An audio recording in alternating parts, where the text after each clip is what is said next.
Amin. Yang siap memberikan persembahan, katakan kepada orang samping kiri kanan Anda, siapkan persembahanmu. Oke. Mari kita baca firman Tuhan di dalam Kejadian pasal 22 ayat pertama sampai ayat yang ketiga. Saya bacakan untuk saudara-saudara sekalian. Kejadian pasal 22 ayat 1 dan sampai 3. Setelah semuanya itu, Allah mencoba Abraham. Ia berfirman kepadanya, Abraham, lalu sahutnya, ya Tuhan.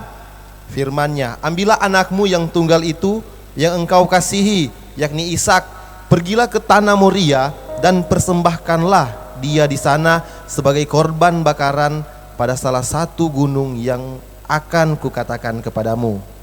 Keesokan harinya, pagi-pagi bangunlah Abraham, ia memasang pelana keledainya dan memanggil 2 orang bujangnya beserta Ishak anaknya. Ia membelah juga kayu untuk korban bakaran itu, lalu berangkatlah ia dan pergi ke tempat yang dikatakan Allah kepadanya. Kalau orang melihat kisah Abraham ini adalah kisah yang sangat luar biasa. Bagaimana anak satu-satunya yang dinantikan selama bertahun-tahun, namun ketika Tuhan berfirman kepada Abraham bahwa ambil Ishak, persembahkan dia di gunung yang nanti akan kukatakan kepadamu. Tanpa berbantah-bantah, tanpa banyak mulu, Abraham langsung melakukan apa yang diperintahkan Tuhan. Makanya orang baca tadi bahwa pagi-pagi dia bangun, dia menyediakan kayu bakar, lalu mereka bergegas berangkat pergi ke gunung yang sudah Tuhan tentukan untuk mempersembahkan Ishak sebagai korban bakaran.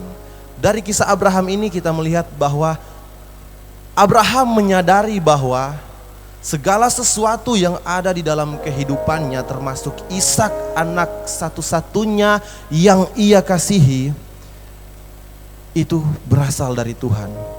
Tuhan yang kasih Ishak for Abraham. Tuhan yang kasih berkat for torang.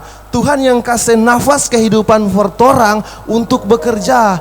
Makanya kalau Tuhan bilang hari ini, persembahkan tubuhmu sebagai persembahannya hidup untuk melayani Tuhan. Kasih itu karena semuanya itu dari Tuhan. Amin. Apa yang membuat Abraham nyandak protes, nyandak berbantah-bantah dengan perintah Tuhan? Karena dia sadar bahwa segala sesuatu termasuk Ishak datangnya dari Tuhan. Dan yang membuat dia bergegas, pagi-pagi dia bangun, dia langsung melakukan segala sesuatu yang Tuhan perintahkan, karena dia memiliki iman. Sama-sama dengan saya katakan iman.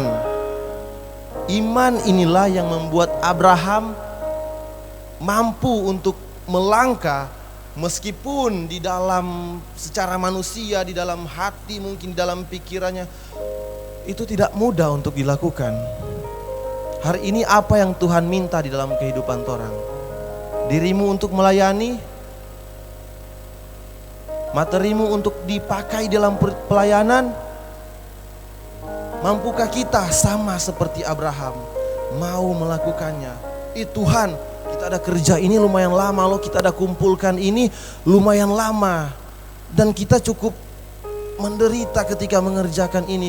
Kita mengeluarkan banyak tenaga, kita mengeluarkan pikiran-pikiran sehingga membuat kita capek, sehingga mengumpulkan semua harta ini. Namun ingat, apa yang kau dapat semuanya datangnya dari Tuhan.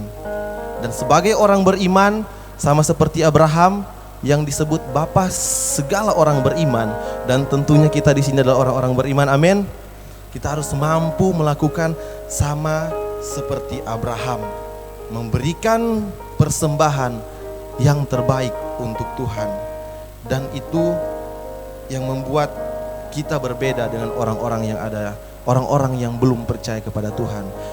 Abraham terlihat berbeda karena dia memiliki iman. Kalau orang baca di ayat 7 dan 8, lalu berkatalah Ishak kepada Abraham ayahnya, "Bapa," sahut Abraham. "Ya anakku," bertanyalah ia, "di sini sudah ada api dan kayu, tetapi manakah anak domba untuk korban bakaran itu?" Sahut Abraham, "Allah yang akan menyediakan domba untuk korban bakaran baginya, anakku." Demikianlah keduanya berjalan bersama-sama.